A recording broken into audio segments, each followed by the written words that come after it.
Assalamualaikum warahmatullahi wabarakatuh.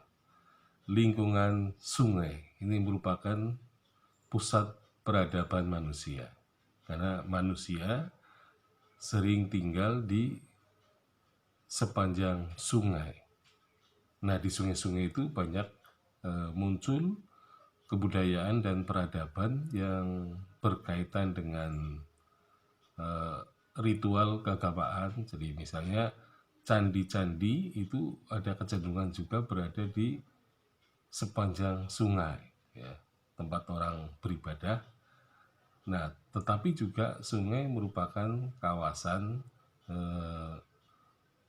bisa pelayaran, ya, maksudnya pelayaran sungai, kemudian juga perdagangan, dan juga ada usaha-usaha seperti penyeberangan, ya, menggunakan perahu tambang. Ya.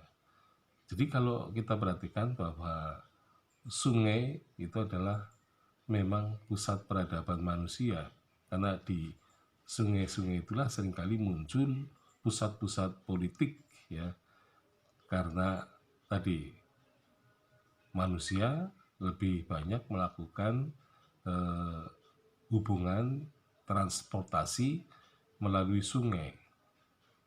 Nah, sungai juga merupakan pusat untuk melakukan irigasi, gitu ya. Jadi pada zaman dulu pun yang namanya bendungan-bendungan itu dibuat secara alamiah oleh masyarakat, sehingga kemudian kawasan sungai itu akan lebih padat daripada, ya, pada masa sekarang, ya. Jadi sungai itu adalah latar depan. Jadi kebanyakan pada masa lampau rumah-rumah akan menghadap ke sungai, karena sungai itu ibaratnya jalan raya. Nah, jadi di jalan raya itulah orang banyak berkomunikasi, ya, bertransportasi, jadi berdagang, dan banyak, ya, walaupun pakai rakit, bisa juga pakai perahu, orang kemudian melakukan perdagangan sepanjang sungai itu.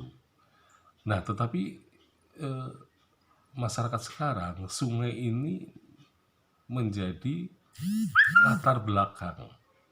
Jadi rumah-rumah itu selalu membelakangi sungai, karena sungai sebagai sarana transportasi, tempat transportasi, ternyata sudah menurun sesuai dengan dibangunnya jalan-jalan raya. Jadi jalan raya sekarang menjadi pusat, ya, transportasi darat, gitu.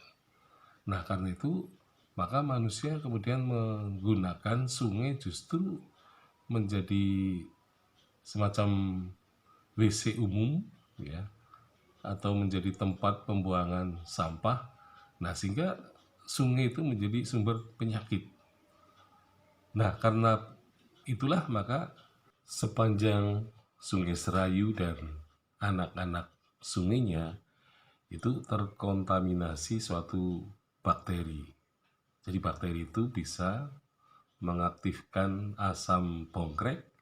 Nah, sehingga sering terjadi, ya, kasus keracunan bongkrek itu selalu berada pada daerah aliran Sungai Serayu dan anak-anak sungainya, karena bakteri itu tampaknya juga telah mengkontaminasi, ya, sumur-sumur yang tidak jauh dari kawasan itu. Nah, jadi memang telah terjadi perubahan, gitu ya. Jadi kalau pada masa lampau sungai sebagai latar depan, artinya sungai itu adalah tempat untuk perdagangan, untuk mencari penghasilan, maka sungai-sungai itu akan cenderung bersih lingkungannya, karena tidak mungkin orang akan membuang kotorannya ke arah sungai, gitu ya. Karena sungai adalah merupakan tempat umum sebagai sarana transportasi, ya. Dan ini berbalikan dengan masa setelah jalan-jalan raya dibuat, terutama zaman Belanda, sehingga sungai kemudian tidak lagi dipakai sebagai transportasi, tetapi orang beralih ke jalan-jalan raya. Nah, karena jalan raya sebagai sarana transportasi, maka kemudian sungai ditinggalkan dan kemudian sungai menjadi latar belakang. Nah, sehingga disitulah orang kemudian membelakangi sungai sebagai tempat untuk membuang ya hajat bagi manusia dan juga sampah-sampah yang dihasilkan oleh rumah-rumah. Nah, jadi orang merasa tidak bersalah kalau membuang sampah ke sungai. Nah, tentu saja dengan pembuangan sampah itu sungai menjadi jorok, sungai menjadi kotor, dan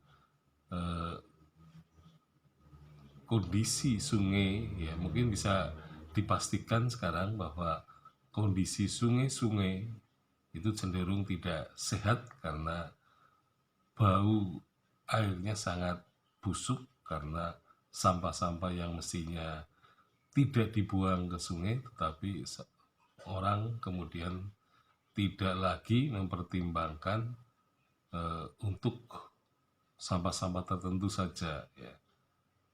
Jadi semua sampah sekarang masuk ke sungai, sehingga di sungai banyak sampah-sampah yang luar biasa besarnya. Nah, sehingga kemudian menutup ya arus sungai, sehingga bisa terjadi banjir ketika hujan deras turun. Itu suatu kondisi sungai berubah ya, atau sungai mengalami penurunan kualitas ya. Sekian, assalamualaikum warahmatullahi wabarakatuh.